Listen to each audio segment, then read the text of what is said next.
कैसे मन बना कि इस किताब को लिखा जाए और इस किताब में क्या क्या लिखा जाए, ये कब आपके ख्याल में आया 15 साल के इस पूरे करियर में? शुद्ध रूप से अकादमिया के भीतर जिस तरह का रूप देखा और फिर एक दिन ऐसा आया कि मुझे निकाल दिया नौकरी से, वो नौकरी छीन ली गई। फिर मुझे लगा कि इस किस्से को अलग से कहना ज़रूरी है। और आपने बहुत शानदार ओपनिंग रिमार्क दिया कि ये किस्से ऐसे हैं जिन्हें अमूमन अकादमिया से जुड़े लोग जानते हैं, मानते हैं, बस कहते और सुनते नहीं। ये किताब उस दस्तावेज की तरह है जो उन किस्सों को आम जनता तक पहुंचा रही है, ताकि आम जनता जो शायद इन विश्वविद्यालयों, स्कूलों, कॉलेजों में नहीं है या उससे सीधे जुड़ी नहीं है, उसे ये पता चले कि जब ये स्कूल, कॉलेज, विश्वविद्यालय थे तो उनके बच्चों के लिए कितना बड़ा मौका है, और जब ये बर्बाद हो रहे थे तो कितना कुछ बर्बाद हो रहा है। तो वो सब कहने के लिए किताब लिखी गई है। 25-50 साल बाद कोई अगर आज के वक्त को याद करेगा तो वो इस किताब को देखकर कहेगा कि हाँ, उस समय भी कोई था जो आपको आगाह कर रहा था कि बचा सकते हैं तो अपनी कलम और किताब को हर कीमत पर बचाएं। आप यूनिवर्सिटी के भीतर ओबीसी, एससी, एसटी, माइनॉरिटी या किसानों के प्रतिनिधित्व को किस प्रतिशत में आंकते हैं?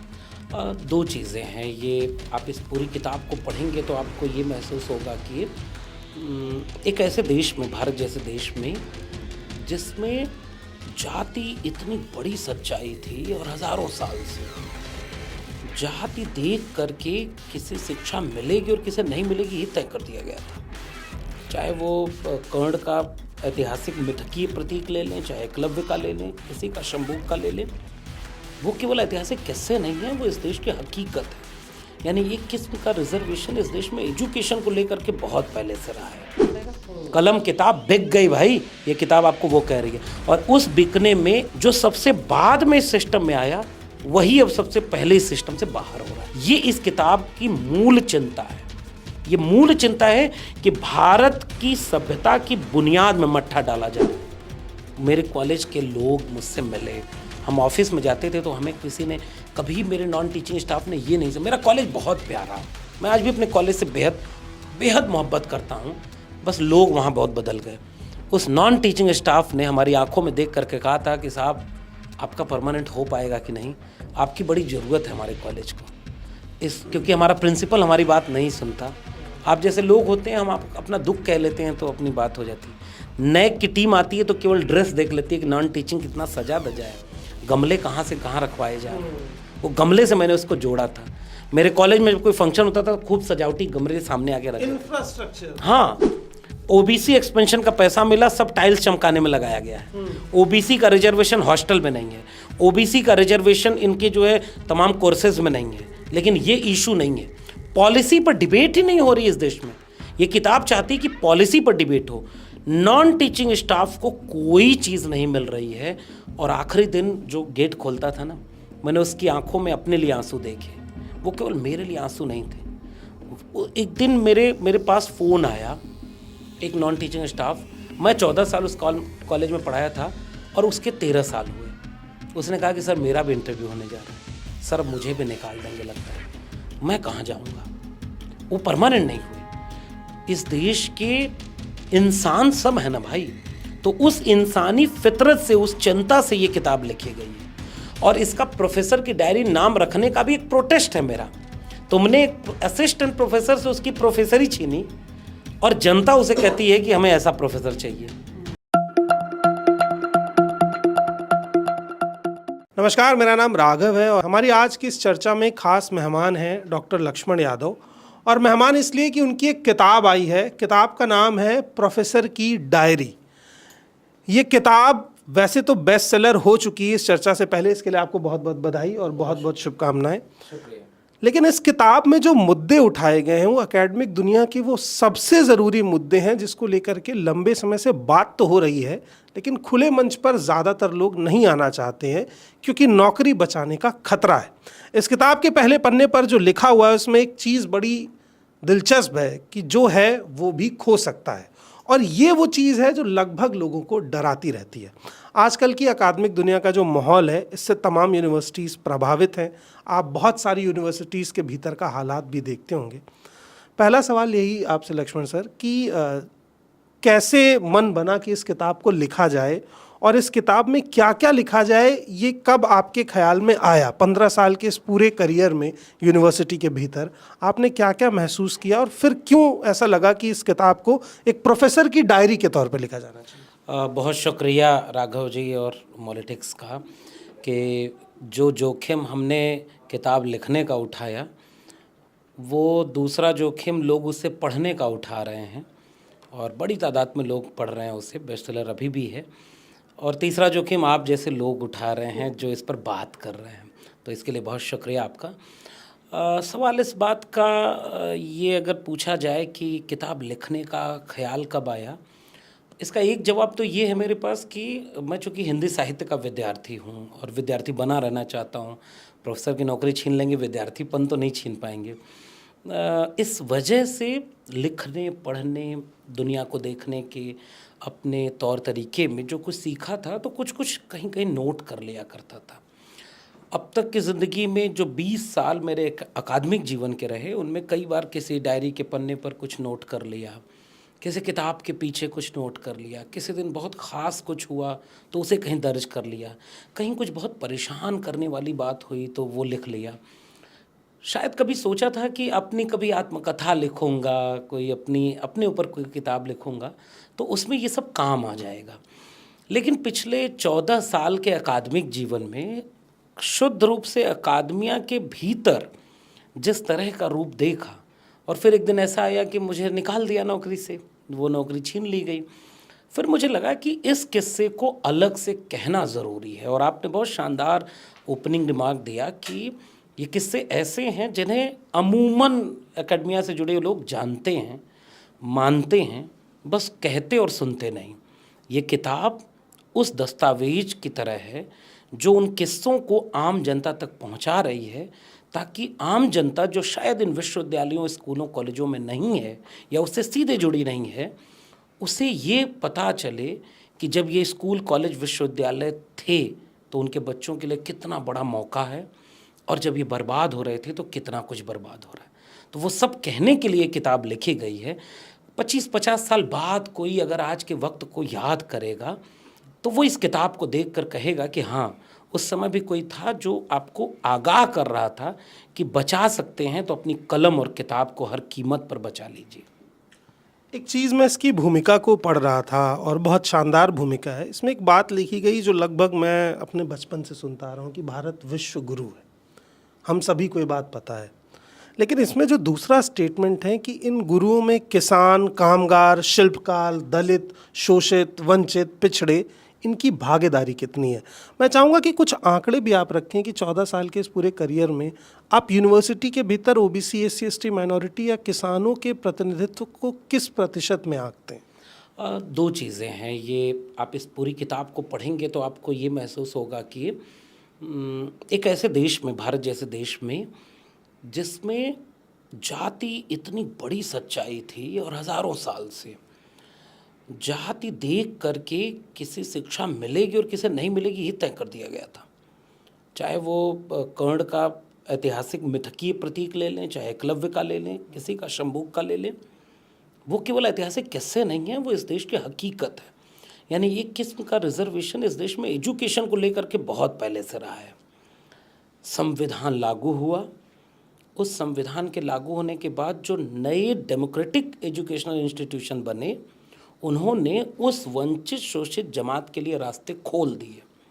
ये किताब एक बार याद करेगी ज्योतिबा फूले और सावित्रीबाई फूले को। ये किताब बीच बीच में आपको कभी कभी ले जाएगी डॉक्टर अंबेडकर की तरफ। ये किताब ले जाएगी आपको गवर्नमेंट के, यानी सरकारी स्कूल, कॉलेज की तरफ, और वो ये बताएगी कि वो दरवाजे खोले इन एकेडमिक इंस्टीट्यूशन ने जिससे दावा विश्व गुरु का किताबों में रहा हो। गुरुओं के किस्से बहुत त्रासद हैं, लेकिन वो दरवाज़ा जो खुला संविधान से खुला, फिर मंडल कमीशन से खुला, सरकारी आंकड़ों में, और वो दरवाज़ा खुला तो स्कूल, कॉलेज, विश्वविद्यालय तीनों में इस देश के 90% वंचित, शोषित जमात के लोग स्टूडेंट बने, प्रोफेसर बने, रिसर्चर बने। इसलिए मैं इसकी भूमिका तो देखता हूँ कि वो दरवाजे खुले, एकेडमिक डिस्कोर्स में वो डेमोक्रेसी आ रही थी। लेकिन पैरेलली मैं ये देख रहा हूँ कि जैसे जैसे ये एकेडमिक इंस्टीट्यूशन डेमोक्रेटाइज हो रहे थे, वैसे वैसे पॉलिसी मेकिंग के जरिए इनके इस कल्चर को डिस्ट्रॉय करना शुरू कर दिया गया।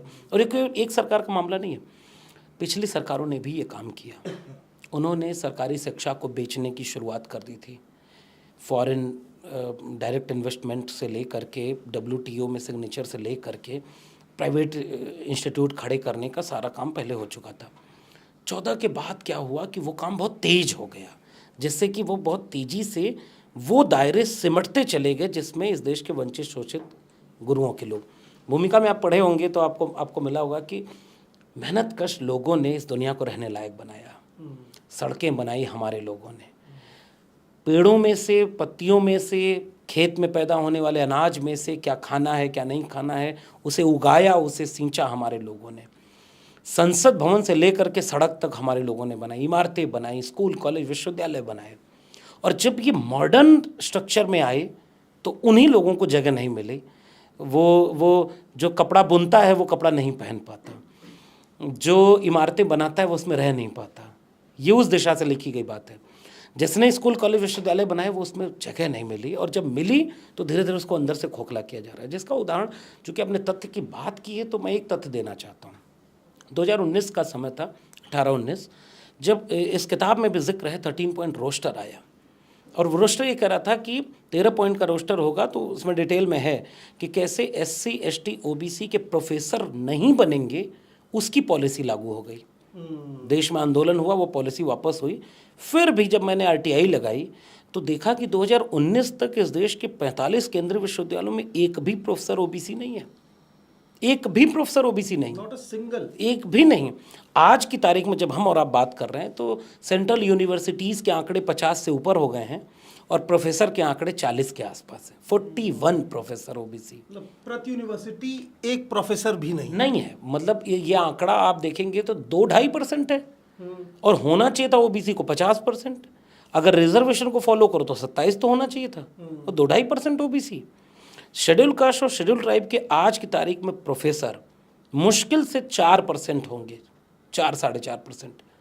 95 to 97% पोस्ट वैकेंट थी, लंबे समय से चली आ रही थी। अब एक और आंकड़ा इसमें जोड़ लीजिए, मैं दिल्ली विश्वविद्यालय का हूँ तो इसकी किताब के किस्से भी वहाँ से हैं। लगभग 90 कॉलेज है ना DU में, 90 में आज मैं दावे से कह रहा हूँ एक भी SC ST OBC प्रिंसिपल नहीं मिलेगा।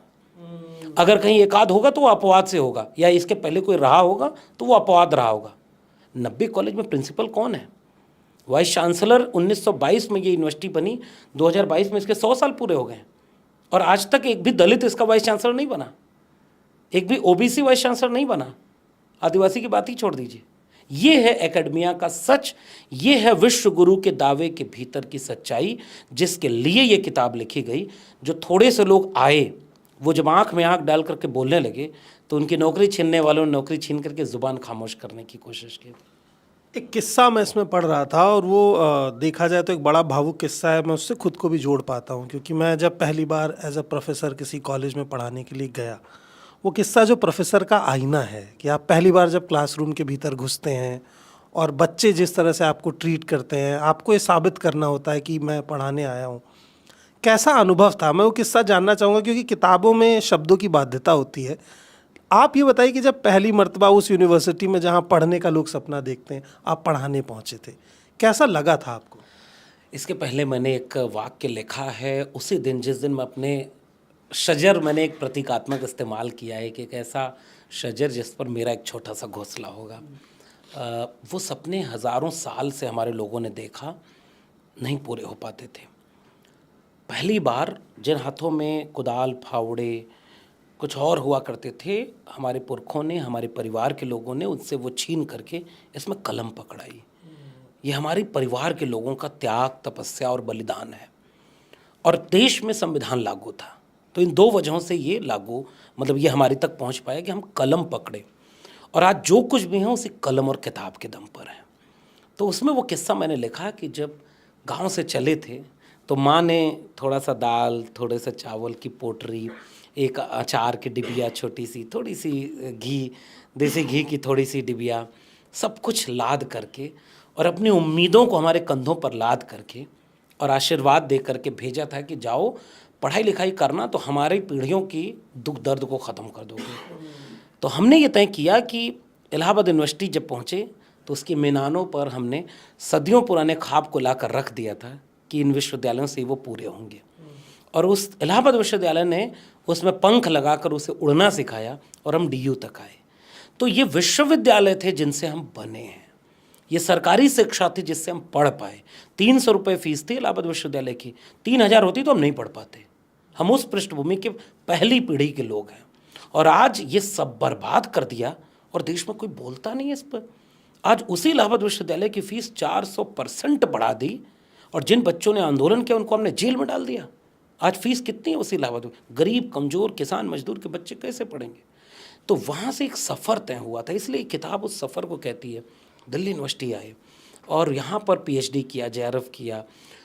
और वो किस्सा जो कि बहुत दिलचस्प है, बहुत इमोशनल है मेरे लिए। पता नहीं, आपने ठीक कहा कि शब्दों की सीमा होती है, इसलिए वो, और कई बार जो महसूस करते हैं आप उसे लफ्ज़ों में बयां कर नहीं पाते पूरा। फिर भी मैंने कोशिश की कि मैं उस एहसास को दर्ज करूं। मैं 21.5 साल का एक नौजवान था, JRF क्वालिफाई कर गया था, topper of the batch Allahabad university था, सब कुछ मेरे पास था। और जाकिर हुसैन दिल्ली कॉलेज, इस किताब में सारे नाम बदले हुए हैं, फिर आगे उस पर बात करेंगे क्यों बदल दिया। लेकिन जाकिर हुसैन कॉलेज मेरा अपना कॉलेज। दूसरा इंटरव्यू दिया, प्रिंसिपल, उस समय का माहौल सब कुछ इतना पॉजिटिव हुआ, मेरा अपॉइंटमेंट हो गया 21.5 साल के एक नौजवान का। तो जब क्लास में जाता है तो उसकी इतनी कम उम्र, और बच्चों वहाँ रैगिंग वैसे तो बैन होती है लेकिन बच्चे फिर भी कुछ शरारत तो कर लेते हैं ना। तो सीनियर बच्चों में से कोई जाके कहा कि चलो तुम खड़े हो जाओ, मैं तुम्हारा प्रोफेसर हूँ, और तुम बैठ जाओ, तुम्हारा क्या नाम है, थोड़ा परेशान किया। तो फिर किसी और ने आके बोला कि ऐसे परेशान हो जाओगे तुम लोग ना, सब आदमी तुम्हारे टीचर नहीं, ये तो सीनियर थे, रैगिंग ले रहे थे तुम्हारी। मैं पहुंचा, मेरी क्लास का टाइम हुआ, मैं पहुंचा तो मैंने कहा कि मैं आपका टीचर हूं। तो बच्चा बोल पड़ा, पहले आई कार्ड दिखाओ। तो हमने कहा ये क्या होता है, आई कार्ड तो मेरे पास था नहीं। और मैं भी डर गया, मतलब मैं विद्यार्थी से पहली बार शिक्षक बना था। वो मेरे लिए इतना शानदार अनुभव है कि वो आईने वाली बात यहीं से जुड़ती है। मैं बहुत छोटा था बचपन में, तो जो किस्से मेरे बाबा सुनाया करते थे वो कबीर पंथे मिजाज के थे, संत गुरुओं के दोहे सुनाया करते थे। मेरे बड़े पिताजी कबीर पंथी सदगुरु से दीक्षित थे। मेरे पिताजी कॉमरेड थे, समाजवादी आंदोलन से निकले हुए, किशन पटनायक के साथ काम किया उन्होंने। उन लोगों से एक तालीम मिली थी कि तुम कुछ बड़ा करो। तो वो आईना जब मैं देखता था तो मैं उसमें सोचता था कि मैं क्या बड़ा करूँगा। घर से चल के इलाहाबाद से पढ़ते हुए फिर यहाँ आया तो वो आईना हमेशा एक सवाल करता था, क्या करोगे तुम। इसीलिए मैंने कहा कि मेरा सबसे बड़ा इम्तिहान उन आईनों ने लिया है। सबसे ज़्यादा डर उसी आईने से हुआ और सबसे ज़्यादा हिम्मत भी उसी आईने से मिलती थी, क्योंकि उसमें मुझे मेरे पुरखे नज़र आते थे। अचानक जब उस बच्चे ने ये पूछा तो मुझे लगा वो आईना जो मुझसे सुबह पूछ रहा था कि तुम बन तो गए प्रोफेसर, कैसा लग रहा है, लग रहे हो प्रोफेसर। तो उस दिन से वो आईना मेरी क्लास में टिका रहा। थोड़ी देर बाद मैंने उन बच्चों से कहा कि देखो बच्चे, मेरा अभी भी अपॉइंटमेंट हुआ है और मैं आपको पढ़ाने आया हूँ। तो मैंने कहा कि प्रोफेसर को कोई आई कार्ड उस समय मिलता नहीं था, कोई ड्रेस तो होता नहीं था कि आप वो बता पाएँ, लेकिन अपनी बातों से, अपने ज्ञान से, अपने तर्क से हमने थोड़ी देर में एहसास करा दिया। थोड़ी देर बाद वो बच्चा बाहर आया तो कहा कि सॉरी सर, वो सीनियर लोग बहुत परेशान किए थे ऐसा इसलिए। मैंने कहा बेटा उन्होंने तुम्हारी रैगिंग ली, तुमने मेरी रैगिंग ले ली। तो वो बहुत दिलचस्प किस्सा है, लेकिन इमोशनल और ज़रूरी पहलू ये था कि एक शिक्षक के बतौर मैंने 14 साल के अपने करियर में ये महसूस किया कि एक आईना मेरी हर क्लासरूम में सामने टंगा है जो दिखता नहीं है, लेकिन वो मेरा इम्तिहान लेता था कि मैं एक अच्छा शिक्षक हूँ या नहीं हूँ। इसलिए मेरे बच्चों की आंखें मुझे बताती थीं कि आप पढ़ के आए हैं, पढ़ाने के नहीं। 1 घंटे अगर किसी बच्चे ने क्लास में आपको अपना कीमती समय दिया है तो आपने कितना उसे निभाया, और वो निभाते रहे 14 साल। इसीलिए मेरे बच्चों से कितनी बार फीडबैक लिया गया, और मैं वो विद्यार्थी हूँ जिसको जब कॉलेज से निकाला गया तो उसके पढ़ाए हुए बच्चे आंदोलन करने लगे, रोने लगे। तो वो आईना उसने मुझे बनाया है। एक किस्सा इसमें क्लासरूम की क्रांति का है। उसमें एक लाइन मुझे बड़ा सही लगी जिसमें आपने कहा कि जिस पाँव के नीचे गर्दन दबी हो उसको सहलाना मजबूरी हो जाता है। ये तो एकेडमिक का आपने बताया कि कैसे प्रोफेसर्स की नियुक्ति में एक जातिवाद अहम रोल अदा करता है, लेकिन क्या यूनिवर्सिटी के भीतर जो बच्चे पढ़ने आते हैं, क्योंकि 15 साल की दिल्ली यूनिवर्सिटी बहुत बदली है, चाहे वो फीस के मामले में हो चाहे माहौल के मामले में हो, क्या वो जातिवाद उन बच्चों को क्लासरूम के भीतर भी महसूस होता है? और वो आपके लिए कितनी बड़ी चुनौती है कि आप बच्चे बच्चे में भेद नहीं कर सकते, लेकिन जो गलत कर रहा है उसे समझाना भी है। तो वो स्थिति कैसे बनती है, उससे कैसे बाहर निकला जाए, और एक प्रोफेसर होने के नाते क्या बेहतर आपको लगता है कि कैसे उस पूरी परिस्थिति को बेहतर किया जा सकता है? निश्चित रूप से, इसीलिए मैं कहता हूँ कि मेरे लिए अब तक की ज़िंदगी के सबसे खूबसूरत यादें मेरे क्लासरूम की हैं। उस क्लासरूम में 14 साल 14 बैच को जितना मैंने पढ़ाया होगा, उससे ज़्यादा मैंने खुद पढ़ा, मैंने सीखा। उस याद को, उस अनुभव को नौकरी छीनने वाले कभी नहीं छीन सकते। उसने दुनिया को देखने और समझने का नज़रिया दे दिया। शौक़ दीदार अगर है तो नज़र पैदा कर, तो वो नज़र पैदा किया इन विश्वविद्यालयों ने और कॉलेज ने। जाति व्यवस्था पढ़े लिखे लोगों में सामने से नहीं दिखती। पढ़े लिखे लोग इतना समझते हैं, वो मूर्ख होते हैं जो सामने बोल देते हैं कि तुम दलित हो, तुम पिछड़े हो। वो मूर्ख जातिवादी हैं, प्रोफेसर भी बन गए हैं ऐसे। वो एक हमारा आंदोलन चल रहा था, मैं आपके यहाँ बता ही दूँ उस किस्से को।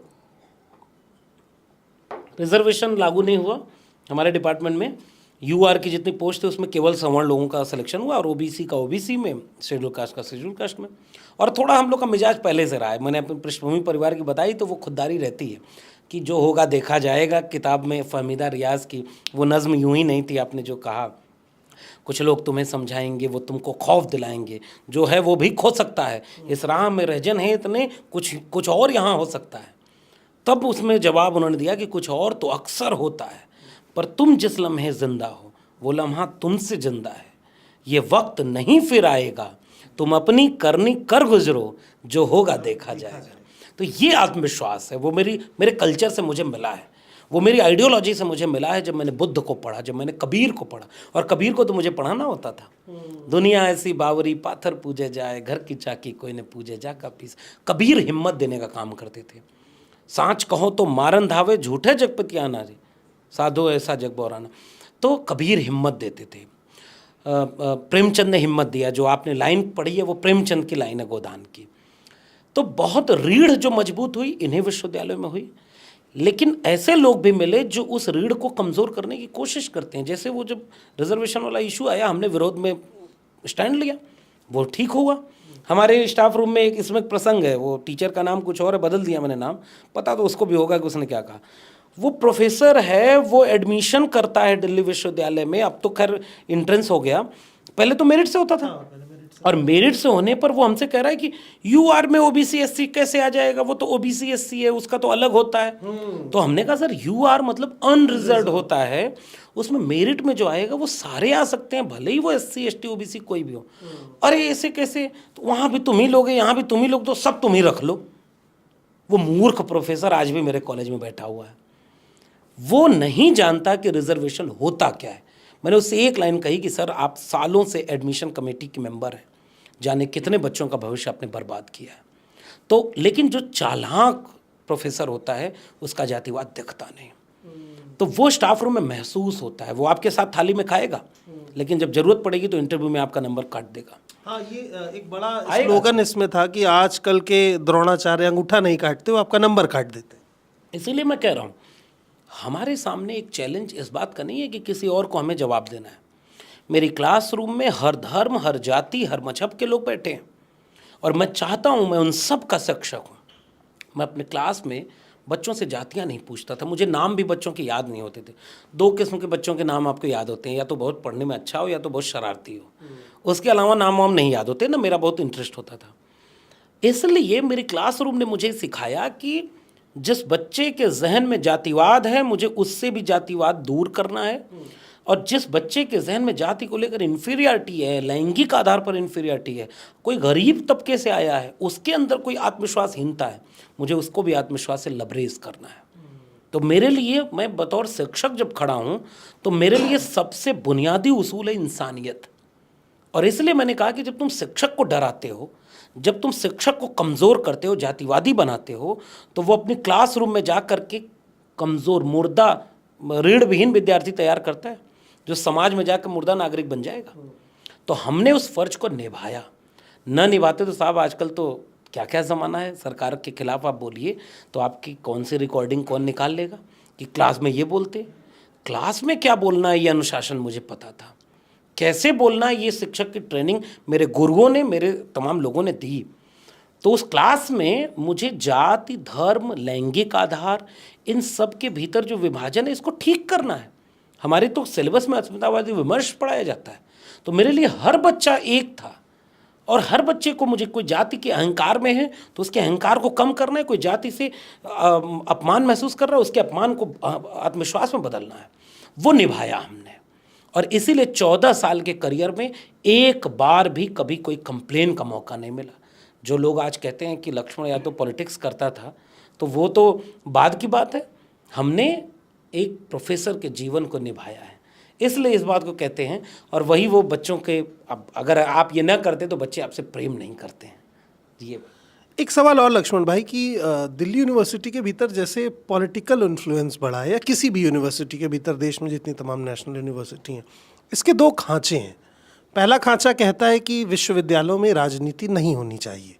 दूसरा खांचा कहता है कि अगर विश्वविद्यालयों में राजनीति की ट्रेनिंग नहीं दी जाएगी तो वही बच्चा जब एक वोटर बन के नेता को चुनने जाएगा तो उसकी राजनीतिक समझ क्या होगी। इस चुनौती को कैसे देखते हैं, और जो राजनीति के नाम पर यूनिवर्सिटी में हिंसा बढ़ी है ये कितनी खतरनाक है, और इस किताब के जरिए बच्चों को कैसे समझाया जा सकता है? बहुत गंभीर सवाल है, बहुत ज़रूरी सवाल है। आई हेट पॉलिटिक्स करके इसमें एक चैप्टर ही है। भारत जब जंगे आज़ादी में था तो पूरा मुल्क सड़कों पर नहीं था। अधिकांश लोग खड़े होकर तमाशा देखते थे, या उन्हें पता ही नहीं था कि हो क्या रहा है। गरीब, कमज़ोर, मजलूम लोगों को पता ही नहीं गुलामी क्या होती, क्योंकि जब उन कोई और गुलामी नहीं कर रहा था तो वो अपने इलाके के किसी का गुलामी कर रहे थे। सड़कों पर पूरा भारत नहीं था। अधिकांश ऐसे लोग थे उनमें जिसको पता था कि गुलामी का मतलब क्या है और जंग आज़ादी क्यों लड़ी जा रही है, फिर भी वो उसमें शामिल नहीं थे। थोड़े से जुनूनी लोग हर दौर में होते हैं जो अपने वक्त की सबसे महत्वपूर्ण लड़ाई लड़ते हैं, लेकिन फ़ायदा उन्हें भी मिलता है जो चुपचाप बैठ के दूर देख रहे होते हैं। जब आज़ाद हुआ मुल्क तो उन्हें भी फ़ायदा मिला, वो भी आज़ाद हुए जो इस आज़ादी की लड़ाई में शामिल नहीं थे। अरे आज़ादी का फ़ायदा तो उन्हें भी मिला जो आज़ादी के खिलाफ थे, आज़ादी की लड़ाई की माफ़ी भी मांग रहे थे। तो खैर, इसी तरह से समाज होता है। कबीर कोई एक बनता है, फ़ायदा पूरे समाज का होता है। भगत सिंह कोई एक बनता है, अंबेडकर कोई एक बनता है, गांधी कोई एक बनता है, लेकिन उसका लाभ जहाँ जहाँ जितना मिलना होता है सबको मिलता है। वैसे ही शिक्षक और विद्यार्थी है। इसमें आई हेट पॉलिटिक्स में जो चैप्टर है उसमें ये कहा है कि ट्रेड यूनियन जो डूटा का बना था उसमें भी कभी सारे टीचर नहीं गए, स्टाफ रूम में बैठते थे। मैंने टीचरों की कैटेगरी बनाई है इसमें। कुछ ऐसे टीचर थे जिनको कोई मतलब नहीं, सैलरी आ रही है, चुपचाप गए, पढ़ाए, चले गए। कुछ ऐसे टीचर होते थे जिनको क्लास नहीं लेना, बाकी सब काम करना है, वो दूसरे नहीं। कुछ ऐसे लोग थे कभी कभार गए, कभी कभार नहीं गए। डूटा ने जब जब प्रोटेस्ट की तो फायदा उसको भी मिला जो कभी डूटा में नहीं गया, जो ये कहता था स्टाफ रूम में बैठकर आई हेट पॉलिटिक्स। पॉलिटिक्स ये चीज़ होती है। एक पक्ष तो इसका, इस आपके सवाल का ये है। दूसरा पक्ष ये है कि मेरा एक सवाल है, और मैं विद्यार्थियों से भी कहता था, क्योंकि हम लोग भी आंदोलन करते थे, टीचर आंदोलन करते थे। अब जब से सरकारी लोग उस शिक्षण संस्थान में बैठ गए हैं, अब वो आंदोलन खत्म हो गए हैं, क्योंकि वो तो सरकार के लोग हैं। जो ऊपर सरकार कर रही है वही वो उसको झेल रहे हैं। अगर सरकार के लोग कहते हैं कि राम मंदिर का उद्घाटन का कार्यक्रम अयोध्या में जैसा हो, उससे बड़ा कार्यक्रम DU कैंपस में होना चाहिए। पूरा DU कैंपस भगवा रंग में रंग दिया गया। मेन गेट पर DU के जय श्री राम लिखा हुआ था। कोई प्रोफेसर विरोध किया क्या? किसी और धर्म का स्लोगन आप एक सरकारी विश्वविद्यालय पर लगाया जा सकता है? केंद्रीय विश्वविद्यालय पर विद्यार्थियों के हॉस्टल की जमीन पर गौशाला खोलने की हिम्मत कौन कर सकता है? यज्ञ 76 कुंडी होगा, सरस्वती पूजा होगी, हवन होगा, ये कुलपति कर रहा है। कोई और धर्म का अगर वर्चस्व होता तो तुम्हारा विश्वविद्यालय क्या होता? तुम ताकत में ज़्यादा हो, तुम सरकार में हो, तो तुम विश्वविद्यालय को एक रंग में रंग रहे हो। ये पॉलिटिक्स है कि नहीं है? तुम एक ही RSS से सारे कुलपति बना रहे हो, सारे प्रिंसिपल बना रहे हो, सारे प्रोफेसर का बैकग्राउंड चेक कर रहे हो। ये पॉलिटिक्स नहीं है? एक तो ये पहलू है। आखिरी बात, मैंने विद्यार्थियों से उन आंदोलनों में एक बात कही, आपका सिलेबस कौन तय करता है? तो कहते हैं प्रोफेसर। हमने कहा प्रोफेसर को कौन तय करता है? सरकार। पॉलिटिक्स। आपकी फीस कितनी होगी निर्णय कौन ले रहा है? पॉलिटिक्स। आपको कौन पढ़ाएगा कौन नहीं पढ़ाएगा निर्णय कौन ले रहा है? पॉलिटिक्स। आप क्या पढ़ेंगे क्या नहीं पढ़ेंगे ये कौन तय कर रहा है? पॉलिटिक्स। तो आप पॉलिटिक्स को क्यों नहीं तय कर रहे? आखिरी बात, जिसको पॉलिटिक्स पता है ना वही बच्चों को समझाता है कि किसानों को किसानी करनी चाहिए, पॉलिटिक्स नहीं। प्रोफेसर को प्रोफेसरी करनी चाहिए, पॉलिटिक्स नहीं। जनता को जनता की तरह चुपचाप 5 किलो अनाज पर गुलाम बन के रहना चाहिए, पॉलिटिक्स नहीं। क्योंकि पॉलिटिक्स हम करेंगे जो सबको शिकार होंगे। डॉक्टर राम मनोहर लोहिया एक बात कहते थे कि अगर अच्छे लोग राजनीति में नहीं आएंगे तो बुरे लोगों की राजनीति के शिकार होंगे। तो पॉलिटिक्स, और भगत सिंह का एक लेख है विद्यार्थी और राजनीति। हमारी शिक्षा व्यवस्था राघव जी क्लर्क पैदा करने की शुरुआत से चली आई, खुददार इंसान पैदा करने तक कब आएगी? हम गुलाम पैदा करते हैं। विद्यार्थी अगर राजनीति नहीं करेगा तो नेता कहाँ से पैदा होंगे? प्रॉपर्टी डीलर नेता बनेगा, आपके इलाके का सबसे बड़ा अपराधी नेता बनेगा, या आपके इलाके का सबसे बड़ा पूंजीपति नेता बनेगा? पढ़े लिखे समझदार जागरूक और खुददारी वाले लोग नेता कहाँ से आएंगे? और आज इस देश में नेता कौन बन रहा है?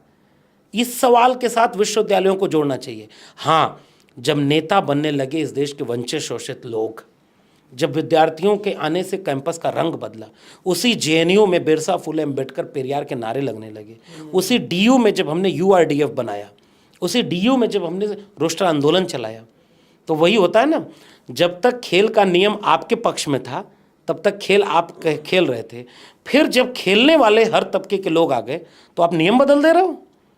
चलो बदल दो, हम बदले हुए नियम से भी खेल कर तुम्हें दिखाएंगे। जी। और पूछना चाहूँगा, जैसे तमाम सारे किस्से होते हैं एज अ प्रोफेसर रहते हुए, कई बार कुछ ऐसे छात्र भी मिलते हैं जो उस विचारधारा से मेल नहीं खाते हैं, एक्सट्रीमिस्ट होते हैं और उनका विवाद रहता है। कोई एक ऐसा किस्सा बताइए जब किसी छात्र के साथ बातचीत करके आपको ऐसा लगा हो कि मेरा पढ़ाना सफल हुआ और इसके विचारों में परिवर्तन हो गया, क्योंकि वो असली जीत है। मुझे लग रहा है कि ऐसे अनगिनत किस्से हैं। मैं जब एक सामाजिक भूमिका के तहत, प्रोफेसर का काम केवल ये नहीं, इसीलिए प्रोफेसर ऑटोनॉमस है, मतलब उसको एक फ्रीडम है कि एक विश्वविद्यालय जो ग्लोबल नॉलेज का केंद्र होता है, उस विश्वविद्यालय में वैश्विक ज्ञान पर बात होती है, एक विचारधारा की नहीं होती। ये अलग बात है कि विचारधाराओं की सरकारें जब रहीं तो अपने अपने विचारधारा को उन्होंने अपने ऊपर आरोपित किया, और इस बार की सरकार ये कर रही है कि हर विचार, बाकी विचार जितने उसको खत्म कर देना है। ये केवल अपने विचार को विश्वविद्यालय में नहीं भर रहे, इनसे असहमत विचारों को खत्म कर दो। एक स्टाफ रूम में लक्ष्मण यादव रहता है तो जाने कितनों की रीढ़ बन जाता है, क्योंकि ये डरता क्यों नहीं, ये हमारे पैरों पर झुकता क्यों नहीं, ये दूसरे विचार का इसी मात्र से दिक्कत नहीं होती। इसलिए इस समय विश्वविद्यालय सबसे बुरे और सबसे वाहियात दौर में है, क्योंकि बाकी असहमत विचारों और आवाज़ों को बिल्कुल कुचला जा रहा है। 1000 लोग निकाले गए विश्वविद्यालय से, अकेले लक्ष्मण यादव नहीं निकले। और किसको रख रहे हो? 100 में 96 एपीआई मेरा था। मेरा प्रिंसिपल आरएसएस का पदाधिकारी है, उसको भेजा गया वहाँ ये काम करने के लिए। तो आरएसएस का आदमी अगर प्रिंसिपल, प्रोफेसर, वाइस चांसलर बन सकता है तो आरएसएस से असहमत आदमी भी तो बन सकता है, क्योंकि क्राइटेरिया आरएसएस नहीं है। Criteria MA, net, JRF, article, किताब, पब्लिशिंग और टीचिंग एक्सपीरियंस, ये है। और उसमें मेरा 96 नंबर था, तो क्राइटेरिया मैं पूरी कर रहा था। और प्रोफेसर कौन बना? 50 नंबर वाला, क्योंकि वो आरएसएस का था। एक तो ये खतरा है, पूरे पहलू को यहाँ समझें। दूसरी बात, हम विचारधारा ओढ़ करके शिक्षक के ऊपर मैं ये कहूँ कि विचारधारा काम नहीं करती तो ये झूठ बोलना होगा। क्योंकि मेरे अपने कॉलेज के कई शिक्षक क्लास में जा कर के ये समझाते थे कि हाँ, गाय गोबर गौमूत्र में विज्ञान है, तो उसको पूरा हक है, वो उसी तरह से समझाएगा। लेकिन दूसरा शिक्षक जाके कहता था कि नहीं, वैज्ञानिक चेतना जरूरी है। तो विद्यार्थी हर तरह के विचार को लेता है, फिर अपना एक विचार डेवलप करता है। आप तो खत्म कर दिए। तो विद्यार्थियों में कई विद्यार्थी ऐसे मिले, जैसे मेरे कई विद्यार्थी खुद आरएसएस से जुड़े होते थे, क्लास के बाहर आके कहते थे सर आपकी ये बात गलत है। तो मैंने कहा रेफरेंस दो। मैं उनसे खूब बातें करता था, मेरे बहुत प्यारे विद्यार्थी, और आज भी कई विद्यार्थी संपर्क में। कुछ एक्सट्रीम होते हैं, वो बहुत अभद्र ढंग से करने लगते हैं, अधिकांश विद्यार्थी। और उन्होंने हमसे डिस्कस किया कि सर आरएसएस यहाँ गलत नहीं है, यहाँ सही है। तो मैं कहता था ये किताब पढ़ो, वो किताब पढ़ो, इस आर्टिकल को पढ़ना, इससे सोचो। अच्छा, आरएसएस के इस विचार पर क्या सोचते हो? क्लासरूम के बाहर तो टीचर से बच्चे मिलते हैं ना, और हमने कई विद्यार्थियों को ऐसा महसूस किया कि वो आके एक दिन बोलते हैं कि सर बच गया, वरना कहीं और चला गया होता। वो सबसे बड़ी पूंजी है मेरे लिए। एक विद्यार्थी को जिस दिन मैं इंसान बन के देखता हूँ ना, मेरे लिए उसका एग्ज़ाम का नंबर नहीं, वो इंसान बनना मेरे लिए सबसे बड़ी पूंजी होती थी। और ऐसे बहुत सारे किस्से हैं। एक चैप्टर है इसमें, जाति जो जाति नहीं है। इसके बारे में बातचीत तो वैसे लंबी हो ही चुकी है जाति पर, लेकिन मैं ये एक चीज़ समझना चाहूँगा कि दो तरीके के फ्रेम यूनिवर्सिटी में आजकल डिस्कस हो रहे हैं। कहा जा रहा है कि अगर उन पदों पर सवर्ण बैठे हैं या वो लोग जो एक खास विचारधारा से ताल्लुक़ रखते हैं, तो वो उनको ही चुनेंगे जो उस विचारधारा से मिलते जुलते हैं या सवर्ण हैं। दूसरा धड़ा कहता है कि अगर ये सच है तो ये भी तो सच हो सकता है कि जब वो लोग बैठेंगे जो सवर्ण नहीं है और समानता की विचारधारा से आते हैं, तो क्या जब वो वहाँ बैठेंगे तो वो हमारे साथ यही नहीं करेंगे? इस खौफ से हम ये कुर्सी नहीं छोड़ेंगे। ये बात अपने आप में हास्यास्पद है, लेकिन ये सोच तो कहीं ना कहीं फॉरवर्ड हो रही है। देखिए, अब ये इसका जवाब तो कितना बढ़िया है कि जब मनुस्मृति लिखने वाले ने मनुस्मृति लिखी तो उसने बदला लिया कि जो पैर से पैदा हुआ वो पढ़ नहीं सकता, मुख्य मार्ग पर चल नहीं सकता और ये वो। लेकिन जब बाबा साहब अम्बेडकर को मौका मिला तो बदला नहीं लिया। उन्होंने बराबरी की एक किताब लिख दी, तुम भी बराबर हम भी बराबर। वो है भारत का संविधान। जो न्याय और समता का मूल्य है वो बराबरी का मूल्य है। तो एक जो आपने सवाल पूछा है वो शानदार सवाल है, मगर उसका पहलू केवल ये नहीं है। BHU में मैं इंटरव्यू देने गया, इंटरव्यू बोर्ड का किस्सा सुनिए, बनावट सुनिए। ये तय नहीं है कि उन सवर्णों को बिठाया जा रहा है कि सवर्ण ही चुने, नहीं, ऐसे लोगों को इंटरव्यू लेने भेजा जाता है जो हमारे मुताबिक चुने, हमारी लिस्ट को फाइनल करें। जो ऊपर से लिस्ट आती है, अब तो खुला खेल है। ये किताब उस चीज़ को बताती है। लड़कियों का शोषण, गुरु दक्षिणा, गुरु बनने की दक्षिणा चैप्टर है इसमें। बहुत सारी चीज़ें ऐसी होती हैं जो हम कह नहीं सकते, मगर इस देश के लोगों को ये जानना चाहिए कि आपके यहाँ क्या हो रहा है विश्वविद्यालय में। और मैं ये आरोप लगा रहा हूँ, इशारे में सब समझ जाएंगे। 25 लाख से 50 लाख कौन नहीं जानता भाई। तो इसलिए मैं अब और नहीं कुछ बोलूँगा। अब आइए उस पूरे स्ट्रक्चर पर। वो जो इंटरव्यू लेने बैठ रहे हैं वो कौन लोग बैठे हैं? वो चुन करके बैठाए गए हैं कि आपके पास एक लिस्ट जाएगी, उस लिस्ट पर आपको दस्तखत करने हैं। बाकी आपको क्या मिलेगा? काजू प्लेट में रखी हुई है, बढ़िया एकदम जूस पीजिए, नंबर 1 का खाना खाइए और जाते समय प्रतिदिन 5,000 10,000 रुपये के हिसाब से पैसा लेके जाइए। रिटायर्ड लोग जिनको कोई नहीं पूछता वो प्रोफेसर बनाने के इंटरव्यू में जाता है। कोई टीका लगा के बैठा है, कोई कुछ लगा के बैठा है। और मुझसे इंटरव्यू बोर्ड में पूछ रहे, बताओ ताड़ना का अर्थ तुम्हारे हिसाब से क्या है? अरे मेरे किताब पर पूछो, मेरे पढ़ाने पर पूछो। 1.5 मिनट के इंटरव्यू में कोई प्रोफेसर बनेगा कि नहीं बनेगा कैसे तय कर सकता है? 1.5 मिनट का इंटरव्यू, इसका मतलब तुम पहले से तय करके बैठे हो। दिल्ली विश्वविद्यालय ने 5 दिन में 500 लोगों के इंटरव्यू लिए हैं, एक दिन में 100 लोगों का इंटरव्यू। क्या तुम इंटरव्यू लोगे? खुलेआम तमाशा चल रहा है। और इसलिए कोई मेरिट के आधार पर, कहाँ गए वो लोग जो एक समय आरक्षण का विरोध ये कह के करते थे कि मेरिट से कंप्रोमाइज हो जाएगा? ये 25 लाख दे के जो आया है वो कौन सा मेरिट लेके आया? जिसका इंटरव्यू 1.5 मिनट का हुआ उसकी मेरिट तुमने कैसे चेक की?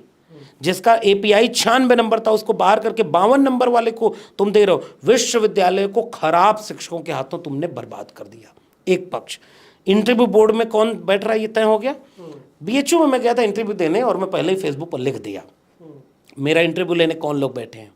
वाइस चांसलर अपर कास्ट, उसके बाद विजिटर नॉमिनी अपर कास्ट, वहाँ का department head upper caste, 3 subject expert तीनों एक ही जाति के, अपर कास्ट में भी। तो जो 5 लोग ऊपर के बैठे हैं पांचों सेम जाति के। एक OBC ऑब्जर्वर बिठाया है जो मजबूरी है, जिसकी कोई औकात नहीं होती।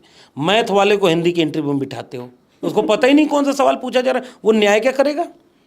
ये तय ही नहीं। और जानते हैं आज भी इस देश के विश्वविद्यालयों में SC ST OBC प्रोफेसर ना केवल ऑब्जर्वर बनने लायक हैं। विद्वान कौन है सब्जेक्ट का? वही अपर कास्ट। बताओ मनुस्मृति लागू है कि नहीं विश्वविद्यालय में? इसी चैप्टर किताब में है। गए तो नाम पूछा राकेश कुमार, ये सच्ची घटना है। पूरा नाम बोलो। सर पूरा नाम राकेश कुमार। पिताजी का नाम? तो कहा कि पिताजी का महेंद्र कुमार। तो कहा पिताजी का पूरा नाम? कहे महेंद्र कुमार पथिक। तो कहा पथिक किस में आते हैं? तब राकेश बोल पड़ा कि सर आप मेरी जाति जानना चाहते हैं ना, खुल के बोलिए। अरे नहीं नहीं वो बात नहीं है। अरे नहीं सर यही बात है, दलित हूँ।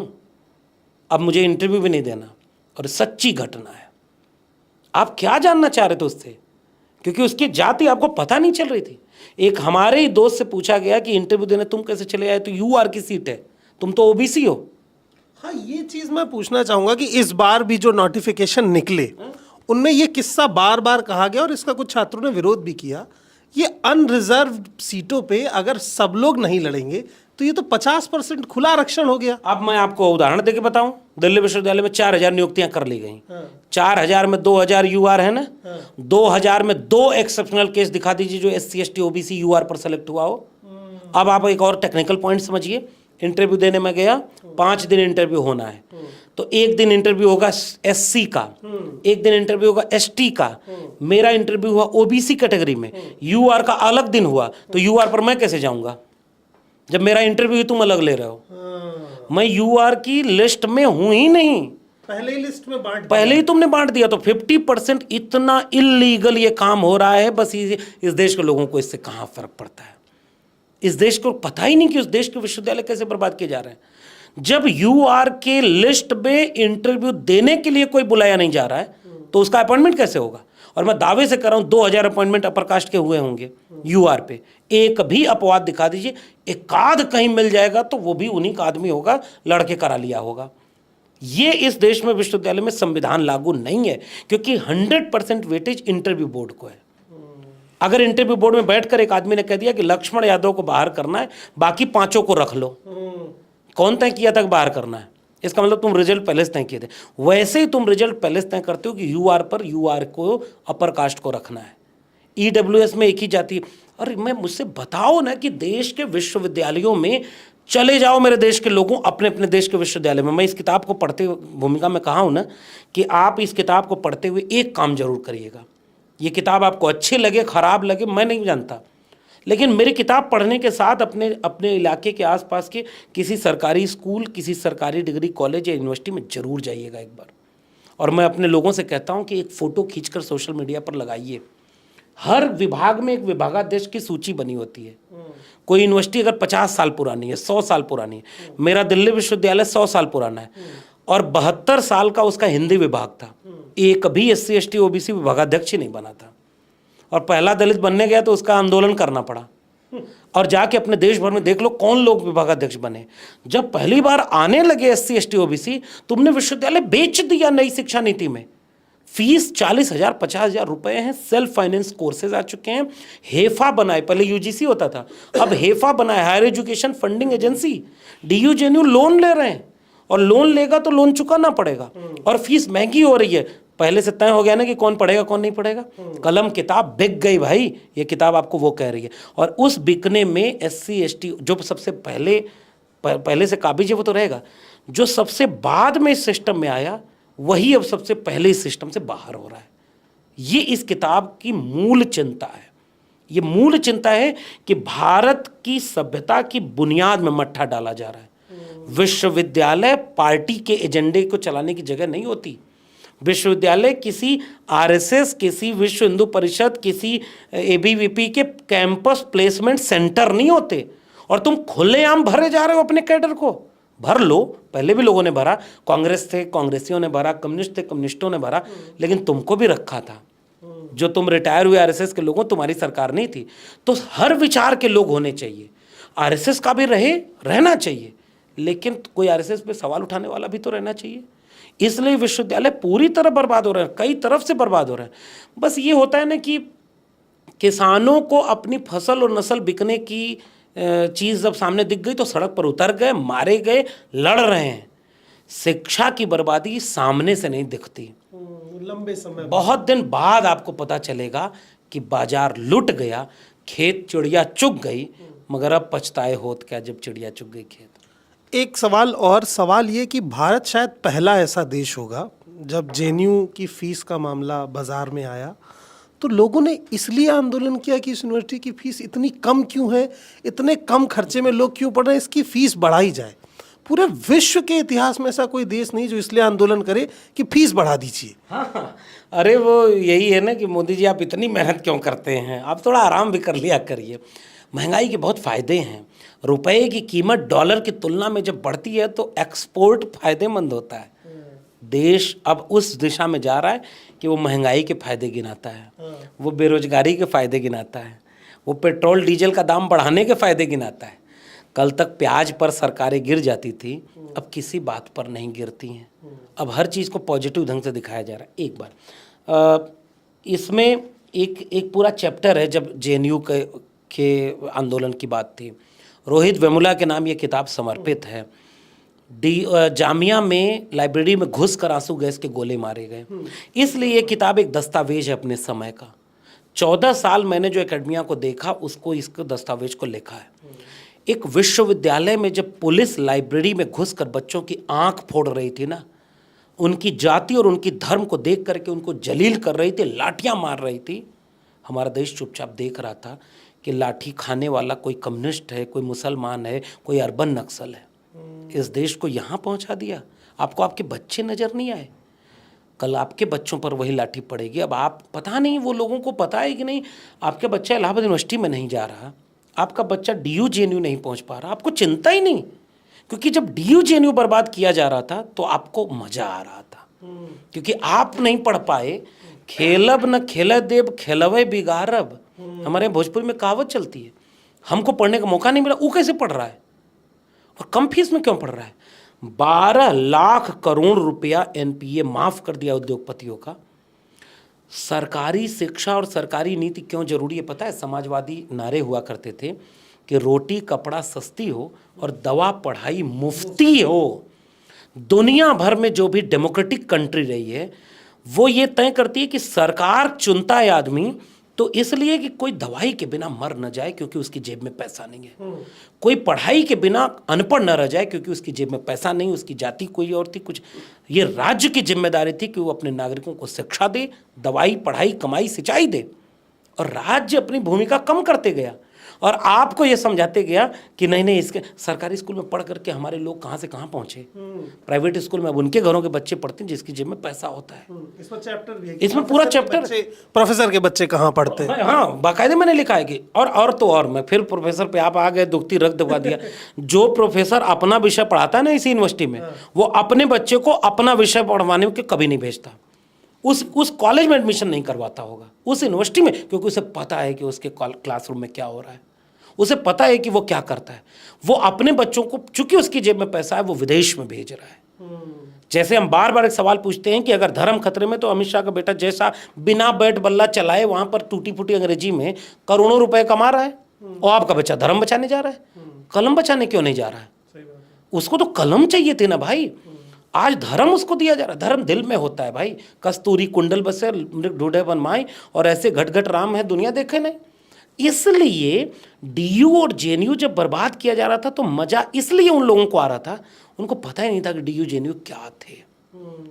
उनको पता नहीं था कि जब जेब में पैसा नहीं था तब भी गरीब कमजोर के बच्चे वहाँ पढ़ने चले गए, और वो गरीब कमजोर के फर्स्ट जनरेशन वाले लोग न पढ़ सकें, इसलिए साजिशन DU JNU Jamia Allahabad university Hyderabad university को बर्बाद किया जा रहा है। MIT गलगोटिया और लवली प्रोफेशनल यूनिवर्सिटी खोली है ना, किसके घर के बच्चे जाते हैं उसमें?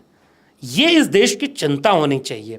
अब लेकिन दिक्कत क्या है, अब मैं एक आखिरी मैं बता ही दूं, वो चुटकुला थोड़ा सा है लेकिन वो पंचतंत्र की कहानी से लिया गया। बाघ और गधा, ये इसको जरा लोग समझें कि वो किस पर बहस करनी चाहिए, किस पर नहीं कर रहे।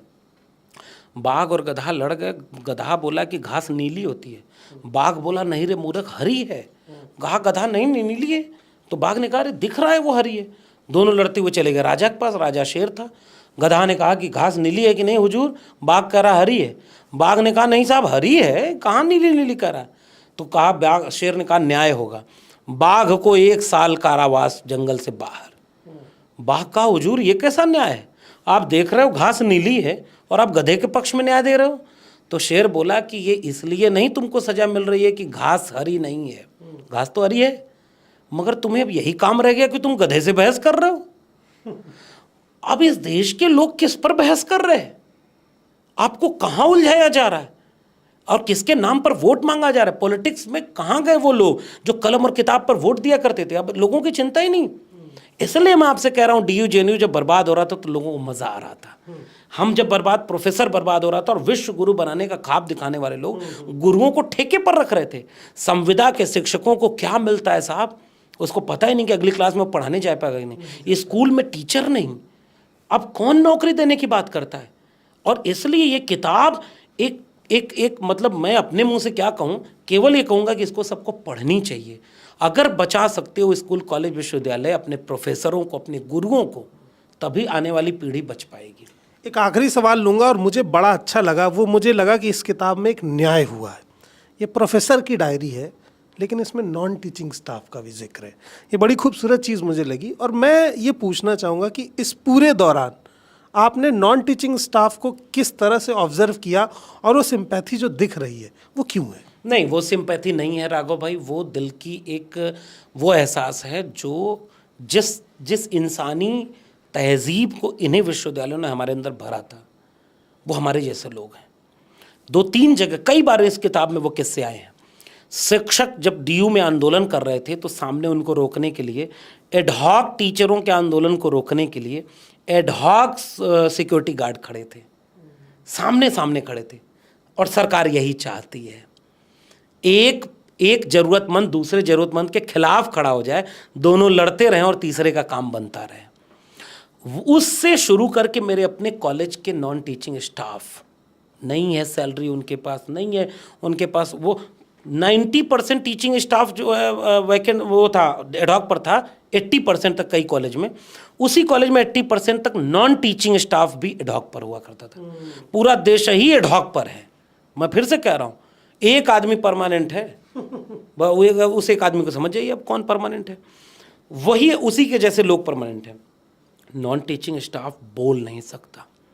मेरे कॉलेज के लोग मुझसे मिले, हम ऑफिस में जाते थे तो हमें किसी ने कभी, मेरे नॉन टीचिंग स्टाफ ने ये नहीं, मेरा कॉलेज बहुत प्यारा, मैं आज भी अपने कॉलेज से बेहद बेहद मोहब्बत करता हूँ, बस लोग वहाँ बहुत बदल गए।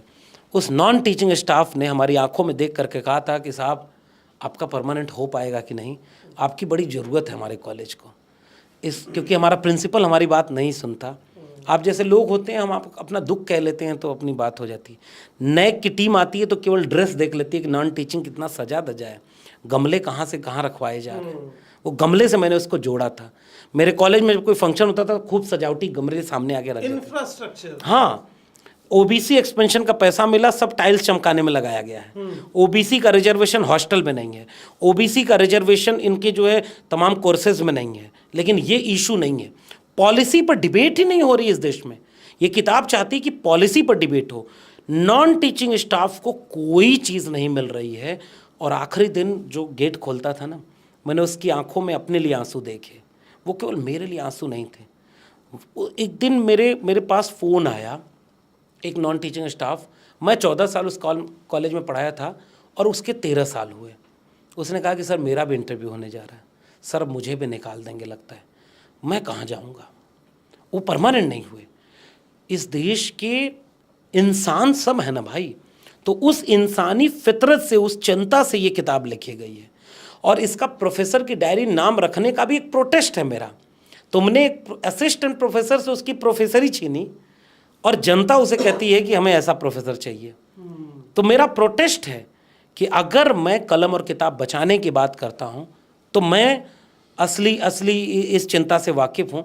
और बाकी तो क्या है, जुल्म के साए में लब खोलेगा कौन, और हम भी चुप रहे तो फिर बोलेगा कौन। बाकी सभी बातें आपको डॉक्टर लक्ष्मण यादव ने बता दी हैं। ज़्यादा कुछ कहने के लिए बचा नहीं, मगर एक बात ज़रूर कहूँगा कि अगर आप स्टूडेंट हैं और पढ़ने जा रहे हैं तो भी ये किताब आपको पढ़नी चाहिए। और अगर आपकी पढ़ाई पूरी हो गई है और अब आप पढ़ाने जा रहे हैं तो भी ये किताब आपको पढ़नी चाहिए। ये किताब आपको क्लासरूम के भीतर न्याय करने की पाठशाला भी सिखाएगी, और साथ ही एक और चीज़ सिखाएगी कि जब सब खामोश हों तो बोलना क्यों ज़रूरी होता है। बाकी अपडेट्स के लिए आप मॉलिटिक्स को देखते रहिए। हमारा डिस्कशन आपको कैसा लगा है ये हमें कमेंट बॉक्स में ज़रूर बताइए, और मॉलिटिक्स को सब्सक्राइब करिए ताकि वो तमाम खबरें जो मेन स्ट्रीम मीडिया में आपको नहीं मिलती हैं वो इस प्लेटफॉर्म पर आपको मिलती रहे। बहुत बहुत शुक्रिया, बहुत बहुत धन्यवाद।